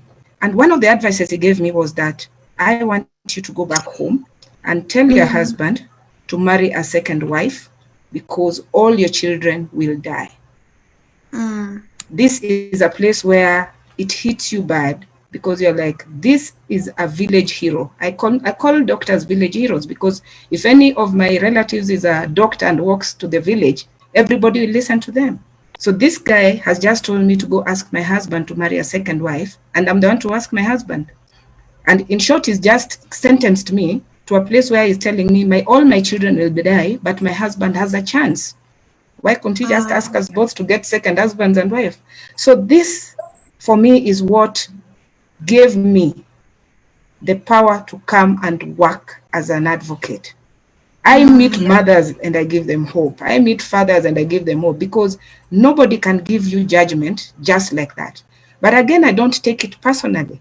One of the things, again, which we teach our members in the clinic is that it's your closest family member who will tell you something that will shock you more. One of the things that happens is that a family member will come and say, oh my God, your son is 7. You know, we knew last year he was dying. We were told at 6 he'll die. So they're not saying it because they hate your child, but that's the knowledge they have. So what do you do? Convert that negativity to positivity and tell them, imagine he's not yet dead. We managed to find a good solution. And now we are looking forward to him being an adult. I want to thank one of our physicians called Dr. Casey Wafula. You meet him, your child will live to old age even before you get there, because he encourages you, he teaches you, and this is not only work for us. And therefore, stigma will be there. It's always there. So how do you deal with it? Turn the ugliness of stigma into something beautiful. When somebody tells you something negative, don't be negative. Don't be depressed. Instead, look at it like, that's very interesting. Let me go find out what I can do to change what you just told me. And that, in short, is just how stigma has affected me, but turned it into something very beautiful. My son is 15 years, I don't think he's ever had a crisis, but he has infections, turning yellow, everything, all symptoms. But that's the beauty of now turning something that I was afraid of into very beautiful. Thank you so much. Wow, Selena, that was so profound and just such a beautiful testament. I love that. And what you said, I think, just speaks to the heart and soul of the sickle cell community. That is who we are. We are all about making lemonade out of lemons in this community, and that's so beautiful. So Esther and I had planned to have a whole other segment on access to care and treatment, but we are over time. So I think that what we should do, I personally, before I turn it back over to Esther and we kind of wrap up, I would like to ask the experts to come in and just briefly share with us some coping strategies. All of us on this panel, and I'm looking at the names of the participants, all of us are so emotionally invested in advocacy and in the sickle cell community, and it takes a toll. So to Dr. Allen and to Rachel, what are some coping strategies? What can we do to keep balance and to keep ourselves sane? Well, we're just people and maybe have some knowledge, so we're all experts, right, in our own lives. So, but I believe just keep learning, learn how to think about yourself, and that means vocabulary. Then the behavioral health vocabulary. When I say anxiety, what do I mean by that? What do we know about anxiety? What do we know about depression? And all the things that people do, with their psychotherapy, much of them we can do ourselves if we just have those concepts, and we can, basic thing is motivational interviewing. You just say, well, what do I think about this? And, be empathic with yourself, and then kind of address, well, what am I thinking? Where is there a conflict in how I think about things? It doesn't actually quite make sense if I dig into why am I thinking that? And then sort of look at it as an opportunity for more autonomy, right? Self-efficacy, all these concepts. The other thing is just, again, having those relationships, right? And we all have this, but there's maybe less than we need, right? Find the other person to really talk to. And then share that conversation.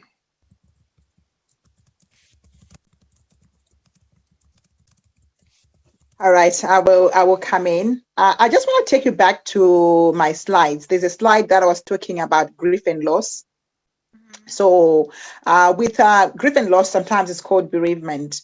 It's a process that you cannot avoid at all. But because our cultures have a core belief that grieving or talking about things or crying or showing weakness, it's a sign of weakness. It means you're not strong. But whenever you have a chronic illness, I think there's a space where before you even start to talk about managing your thoughts, managing your emotions, managing your behaviors and all that, you need to come to a space where you really process your grief. And usually, like I'm saying, there are also therapies that you can use, but like Dr. Allen was saying, like there's also information that you can actually access through the websites where you can learn about grief and loss counseling. Right. So it's all about going through the process. What does it mean when you're in denial? And what does it mean when you are in the anger stage? Why am I talking about grief? Grief is what we call, it's an adjustment process, or sometimes they call it an adjustment disorder. So it's like we are adjusting to living with something, to acknowledge that, okay, I am not going to, there's a loss in your life already. So you need to accept that loss, and that loss is life is not going to be like as normal, just like everyone else. So process that loss, cry it out, talk to someone, and then the only way you can move to acceptance is when you've processed those strong emotions to get out of your system. That process may last from a few months to a few years, depending on whether you're getting help. If you're getting help, it speeds up the process. So once you have accepted that, okay, right, I'm going to be living on medication, I'm going to be having my resilient plan and all that. This is when now you can start to learn about emotion management. When I'm talking about emotion management, we are saying, I have got my good days, right? But there are also times when you have your bad days. When I have my bad days, the emotion management strategies that are there, I've mentioned them in the slide, like mindfulness. Right. I cannot make you guys go through that process, but go through your website and look about what mindfulness is. Mindfulness, it increases your distress tolerance. Right. And then relaxation as well. Like whenever there's pain in your body, you realize that your muscles tense up. But when your muscles are tense, it means that there's going to be more pain and more unhelpful thinking. This is when you think about committing suicide and all that. But when you realize that, like, I'm in pain, I am so distressed at the moment, I'm kind of not coping, but what coping strategies do I have? Let me go and do my relaxation activities. These are breathing exercises, these are progressive muscle relaxations, and you've got those tools at hand all the time. And then when you feel like it's not quite working, let me go and take a bath and just relax in warm water, so that you allow your muscles, to loosen up and allow blood flow. Remember, when your muscles are tense, it means there's no blood flow. And with sickle cell, I think that even puts you at more risk of more complications. Exactly. In a way, learn to do mindfulness, learn to do relaxation, and not only when you're in pain. You can actually make it as a regular habit. Like for example, after a work day, adrenaline kind of keeps up with us. And then when you get home, if you just make that habit of relaxing, using the relaxation techniques, you actually realize, like, oh my God, I had so much tension, all that kind of thing. Those who can do massages, use that. So make it a lifelong habit to be using those techniques. Yes, thank you so much for that, Rachel. And that's what I was talking about, the vicious cycle of stress and the triggers and all of that and pain. So thank you for that reminder. I know for me, every Saturday I try to do self-care Saturdays. So tonight I am due for a good cry and a soak with my lavender oil. So I'm looking forward to it. Esther, I know it is time to wrap up. I'm going to turn it over to you. I don't know if you wanted to give our panelists some time to do closing statements or what. I just had one thing to emphasize, exercise, physical exercise. Yes. It's a really good stress for our physiology, including our minds. So that's a really good thing to do. That is true. I usually walk like 30 minutes. I was so stressed out yesterday. I walked for an hour and a half. It felt so much better. So yes, that is true. Yeah, so thank you, everyone. It's been such an amazing afternoon, although we have a sort of shots, over time, but I suppose everyone is bearing with us. So we're actually rounding up now, and I'll just highlight a few pointers, from today. So we've heard, we've learned, I would rather use that. We've learned from our mental health experts about, what mental health is and some of the coping strategies in terms of, processing grief, managing emotions, and how to deal with grief and loss, and some very interesting aspects to the integration of technology in health behavior systems, which is going to be the new norm in future in terms of service delivery.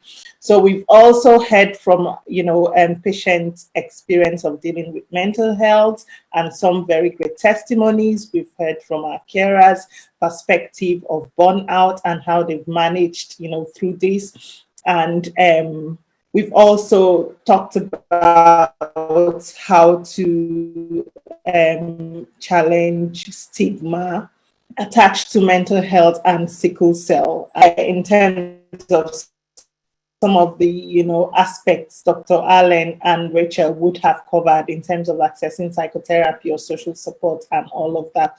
Unfortunately, we haven't had time to go into the forms of access to care in, for instance, like Africa and other continents. But I suppose, like we all know, there's always that access globally. The internet is there. There's this virtual platform. We've happened to meet, some experts. So if at any point in time, people want to access any form of, not necessarily, this is a disclaimer now, nobody's giving you any medical advice on this platform. But if you need to talk to somebody and you need to be signposted to the right resource, there is always Agnes is going to give you her details to contact her, or you could contact anybody you feel comfortable with on the panel here for that information. So before we go, I'll give just 2 seconds to each of the panelists to give their last word, and we hand over to Agnes after that. Thank you.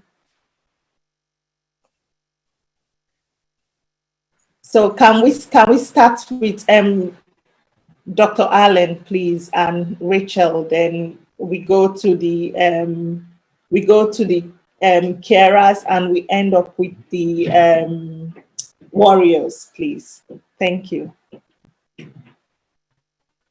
Well, I'm just incredibly honored that I guess it was Agnes that tracked me down and invited me to join.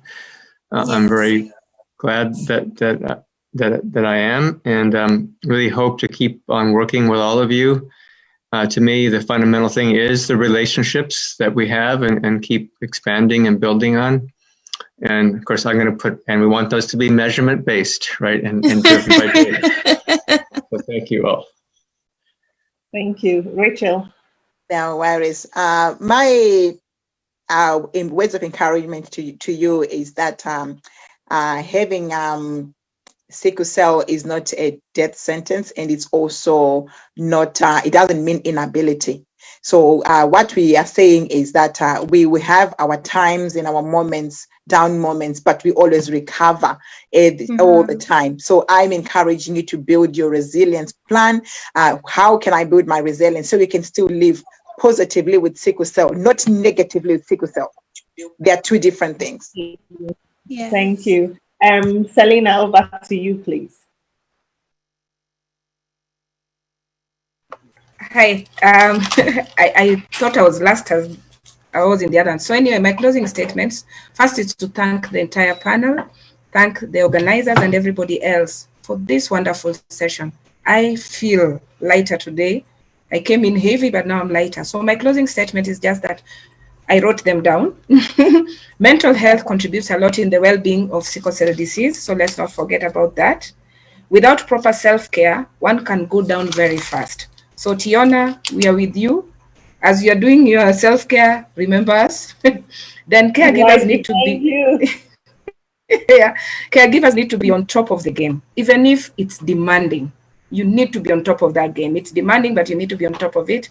Psychologists, please be available and affordable so that we can have as many sessions with you and understand what we are actually going through. Support groups are must for everyone. If you don't belong to a support group, today is the day. Call me, I'm in Kenya, I'll get you a support group. And finally, it's okay to cry. And also try and find fun with the things you do. So if you feel like crying, please cry. But don't cry in front of everyone, you'll depress them. Cry somewhere, get back and look for something that makes you happy. Thank you so much. Thank you, Selena. Thank you, Selena. And over to you, Daniel. Yeah, I just laughing about what Selena just said. It's okay to cry. I cry a lot, so believe me. Me too. Fantastic. Now I know I can cry without, feeling guilty about it. Thank you everybody for such a wonderful afternoon, morning, evening, depending on where you are. I think this is a fantastic initiative. These global discussions is what I think is going to shape this sickle cell story going forward. For me, as a welfare officer or welfare support advisor, I am very passionate about this idea that what if we find a balance where we can empower sickle cell patients, people living with sickle cell? Could they possibly go out there and achieve life goals? And for me, the answer is absolutely yes, they can. So just to say, support something Rachel just said, it is not a death sentence. People actually can go out there and achieve life goals. And I know a lot of people who are doing just that. So we have to basically just keep talking, keep supporting the community, keep pushing for services and the healthcare, the appropriate housing, the right education. Let's steer that. Let's motivate the youngsters in the directions that enables them to literally achieve the life goals. So that's me. And thank you so much, guys, for having me on the panel. And it's a real honor. Thank you. Thank you, Sharif. Almost. Sharif, just to wrap it up, please. Just to wrap it up, I think I would like to echo what everyone has just said. It's important that we prioritize the quality of life for people living with sickle cell, and everything that works towards that should be priority. I mean, if it means self-care, whatever you want to do it. Just make sure you're fine and you're having a good quality of life. Still, just to echo what Selena said, for our professional experts offer these services to think about affordability and availability. That's a key issue because we can't afford it, we can't access it. Thank you. Aaliyah.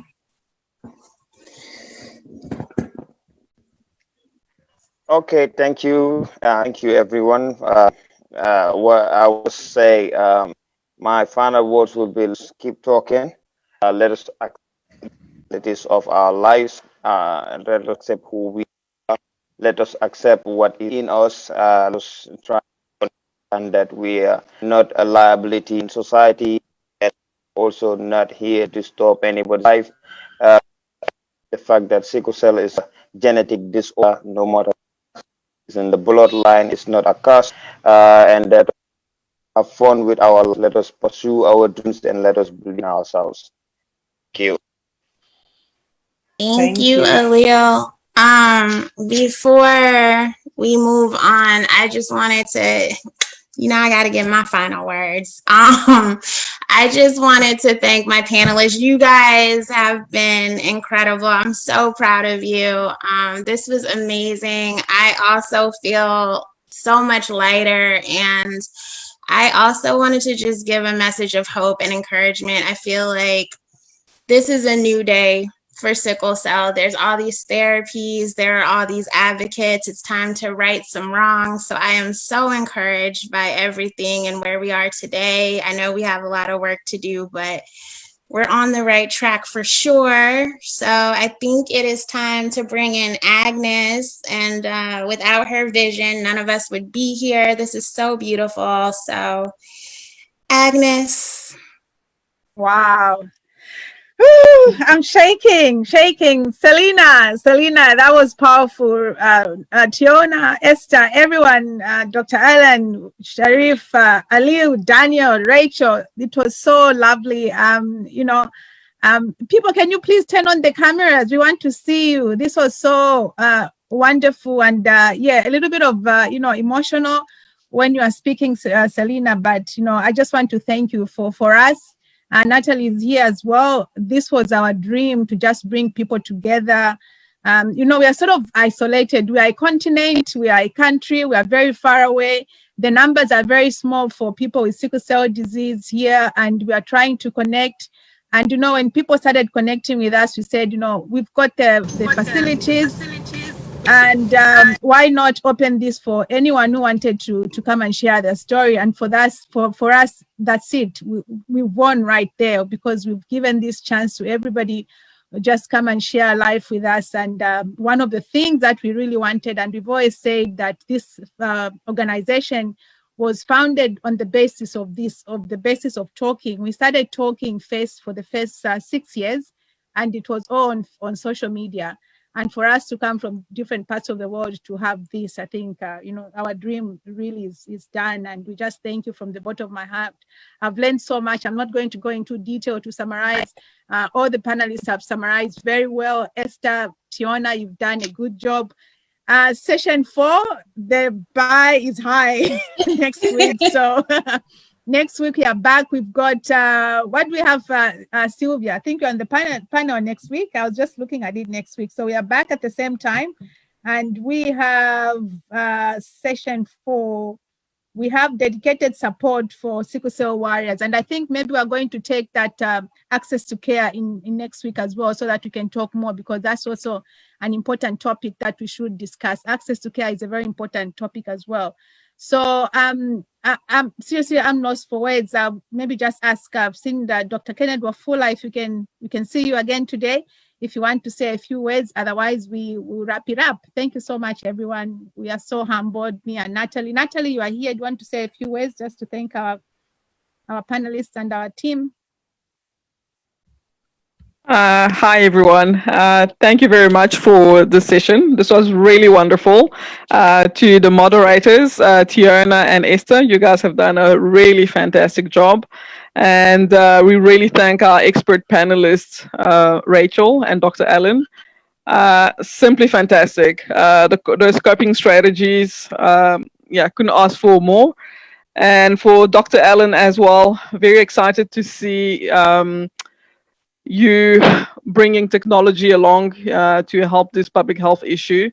It will definitely go a long way. We definitely want to help in this space, as patient advocates, because without the voices of this community, this cannot evolve as well, to the point where people are really well served and are helped. So our voices here are quite vital. So we definitely are very happy to jump in and assist wherever we can. And to Alia, thank you very much for your testimony as well. Selena, my heart is definitely with you. The heart of a caregiver, it's not an easy burden to carry. And I actually say not burden, yes, in some sense, but it's also a privilege at the same time, to be able to say yes. Like Tiona has said, you get given these lemons and all you can do is just add that sugar. We definitely need to make as much lemonade as we can. So thank you very much to everyone. And we definitely look forward to next week's session. Thank you so much. If anybody wants to say one or two words before we wrap it up, and if you're not running anywhere, to our panelists, our experts, if you want to leave, you can. This is our team, but if you want, you can stay on. And if anybody wants to say one or two words in terms of the topic today, you are welcome before we wrap it up. Thank you. It's been such a wonderful experience. I was sitting and listening to, especially on the burnout. It spoke with me, and a lot of us, like for me, I can say I'm lucky because I self-motivate myself. So I don't want to be the person that is going to be in burnout. But the burnout is real. And this is why it is so important to have people around you who you can speak to, like what the panelist was saying, that you have to say it. You have to say how you feel at that particular moment so you can have help. And for me, I've been so lucky that I've been surrounded by family who I would tell that today I don't even want to wake up. I just want to be by myself, and I need somebody to go and be in the hospital with my son and just be there, for support. And instead of everyone going to the hospital, somebody will come and be with me to say, today we're not going to the hospital. There's somebody who has been allocated to be at the hospital with your son. So today we're caring for you because we know how it is and how you feel because you told us. So it's very, very important to say how you feel at that particular moment, so that you can seek help from the other people that are really concerned about your health. Yes. We have some chocolate. Yes, chocolate. Yes, soon. Okay, 1 minute. Thank you so much. Thank you so much, Sister Sylvia. Yeah. So that's what it is. That we all need to stay out so we can avoid the burnout when it is necessary, so that we can save both lives, as it was spoken by the panelists. Thank you so much. Thank you. Thank you. Well, Esther and Tiona, do you want to wrap it up? If anybody, no one has anything to say, I think it's, oh my God, 11:30, 3 p.m. in Melbourne. Esther, do you want to say anything before we go? I suppose for me as a carer, it's been such a long journey, long journey. I heard Aliyu, was he Aliyu or Sharif? Sorry now if I'm mixing that up. Talking about wanting to study medicine and, like at the end of the day, couldn't go that pathway. I have been through that with my own children. My daughter missed, my older daughter, she's 20. She missed 2 years of school because she was in ICU. She was on life support. She was so sick. But one thing, I never gave up. I stayed by her. I took time off work. I was in that negative pressured room, not knowing whether it was morning, it was afternoon, it was evening, not seeing a light of day. All I was seeing were all the bright lights in, ICU. And at some point, it was like, is she going to die? You see, some people, before it got to that point, I would sleep on the hospital floor, wake up from there, go to work, respond to other patients with very similar. Nobody knew what I was going through. That is the handle situations, you see. So right now, my daughter, I talk about these things, with so much pride. This was like 5 or 6 years ago. She is now in university studying to become a social worker. And her younger sister, who also went through similar crises and all of that, is in her second year in medical school. These are 2 sickle cell patients. So we can win. We really can win in spite of where we find ourselves. So I'm giving you hope, the sickle cell community. I know some people might be saying it's easier to speak as a caregiver because you experience the burnout. No, we are with you in this. We are with you as your parents, as your carers. We are with you in the battle. We are together and we will not leave you behind. So we're asking the global community to stand with us, stand together, join us as we continue this battle to survive. We will win. We'll definitely win. We'll definitely win. Ginger, you had something to say. What did you want to say, Ginger? Hi, everyone. Hi, Agnes. This wonderful session as usual. I would like to invite everybody in an hour and a half.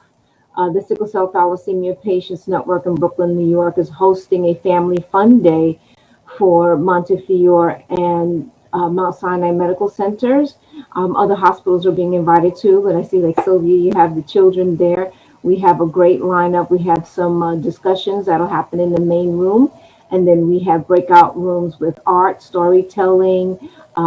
We have one of our community health workers is doing traditional bachata dance from Puerto Rico. And it's going to be an amazing presentation. It's from 11 to 1 a.m. Eastern Standard Time, U.S. So I invite all of you in an hour and a half, if you can, to come and join us on Facebook Live at SCTPN Walk. I put it in the chat. So, and if not, just enjoy the rest of your day, and let's see everybody next week. Thank you. Thank you so much. Thank you so much for that. And just alluding to what Esther said, you know, my story, I relate so much, Esther, like where you sleep in the hospital bed, 5 days in hospital, you're going for work, battling it out, and people won't even know that, oh, actually hospital is home. You know the corridors of the hospital very well, the kitchens, the laundry, everything, the lounge, you're part of the hospital, but giving up is not an option. My story for me, we traveled from 3 states, from Western Australia to Sydney to Melbourne, just chasing that treatment option for our daughter. And you know, this is unfortunately the treatment options right now, the curative options is not for everyone. They're minority few, and that's where we fall in that box, that we chase that treatment until in the end we manage to get the bone marrow transplant for our daughter. But that's not the story for everyone. But our hope is not for us to be saying, you know, that's not for everyone. We want to say that should be for everyone. We don't have to chase the treatment options. We don't have to rely on the cost, the toss of a coin to see whether one of your child is going to have to be a match or anything. We want to have access to care for all and for everyone, not where you wake up and say, okay, maybe let me have a 5th child. Maybe this one will be a match. Maybe let me go for gene therapy. Maybe let me go for IVF. We want curative options for all sickle cell patients. You know, my daughter is the lucky one, but there are so many millions of people who are suffering right now. And for us, doing this, bringing the voice together, hoping that one day one policymaker is going to see this and they should do more and put more funding in sickle cell research, which is missing. And it's not just sickle cell research, anything that should touch with sickle cell, be it education, be it organizations, anything to do with sickle cell, policymakers who don't want to fund it. So we feel the sickle cell community have been neglected for so long, and it's time. Time has come where it's our time to shine. It's our time to have that piece of cake that everybody has. There's so many rare diseases that the very minority few that are getting so much funding, fortunately, because it affects the white Caucasians. But anything to do with the Black race, there's just so many things that lack in this community, because predominantly this disease affects the people that come from an African background, and that's just the way it is. And we are saying enough is enough. It's our time to also have that piece of cake for people to look at us and do something about it. And that's why we are doing this, so that policymakers should see this. And I hope one of them, just one, should be able to see this. So I've said my piece. Yeah. Hi, everyone. I just wanted to add that we should please continue to educate our religious leaders. You know, it's so important to pass this message on to them, because sometimes they give us wrong information about this. No, you're gonna die. I mean, they just give us that kind of emotional. They put us in an emotional corner that gives us that triggers pains and all sorts of emotions from us. So we need to just keep educating them that it's just wrong. It is totally wrong. I've started a podcast about different things. It's not about sickle cell alone. I'm going to be talking about sickle cell at some point. And I started with fertility. I'm talking about different things right now, autism, and it's all different things, disabilities that these things affect people emotionally. So going out to church, you should feel more comfortable when you come back, not just feeling so much more depressed about what actually took you to church in the first instance. So I'm really appreciative of this forum. I really appreciate Agnes and all the panelists today. And Selena, you were just on point. Rachel, everybody, Dr. Allen, Aliu, I really appreciate you talking about this. It's so important. It's so important to just get this voice out there. So thank you, everyone. I think Natalie, you wrap it up, then we'll go. Definitely, it's almost midnight for us. So Natalie, wrap it up, then we leave. Thank you. Okay, and another additional comment that I had with regards to that, I think Dr. Allen touched on it, and Sharif also definitely touched on it, is regarding semantics, because, you know, especially for the people that SCD affects the most, you know, are obviously people from African descent. And as Sharif pointed out, in many African languages, we don't even have the name to define it. So that's also a problem. So we definitely should be working on influencing a framework where SCD can be defined in languages that everyone can understand. And even when, and all of this ties back to, yes, the policymakers, because a lot of these policymakers also, even on the African continent, you know, come from communities that don't understand as well. So there's quite a bit of work that needs to be done. But otherwise, to wrap it up, I will say thank you very much to Esther and Tiona, Dr. Allen, Rachel, Sharif, and Daniel. You guys were outstanding. Aliu, don't forget Aliu. And Aliu, yes, yeah, let me not forget him. And Selena, of course. You guys were really outstanding. This was a great talk, very edifying. And at the same time, it just makes my heart warm that, you know, we have this community. Let's keep it going. And at the same time, let's really focus on the solutions so that we can really move forward, and the solution starts with us. Starts with us, and starts with the leaders on the African continent to also take an upper hand to say, you know, it's not just about European countries and other countries to take the lead. We should do something about it. So I would say yes, our voices are definitely very important. So let's keep on using them. Let's keep raising them. And let's keep moving forward together. Okay, well, I've just been reminded that we shouldn't forget the family photo. Please, cameras, people with cameras, we need a family picture and smiles, please. Listen, it took me 2 hours to do this makeup, so let's take this picture. Well, Esther, you're good at getting pictures, but I'll start. I'm fixing my hair. Okay, people smiling, but Esther, please, others can also take some. Let's take pictures. Ready?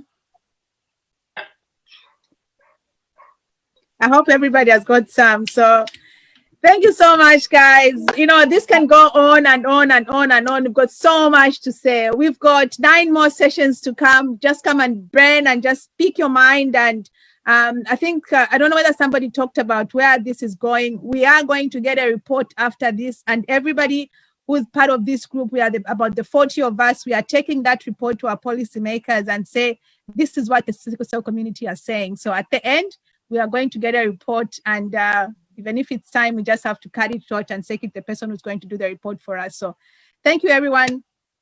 Hi, Miss Carol. Have a nice day, everyone. Thank you so much, Dr. Allen. Dr. Allen, thank you so much. It was short notice and you came on board. We're thankful for everything you do for the sickle cell community. Thank you so much. Very welcome. Okay. Very welcome.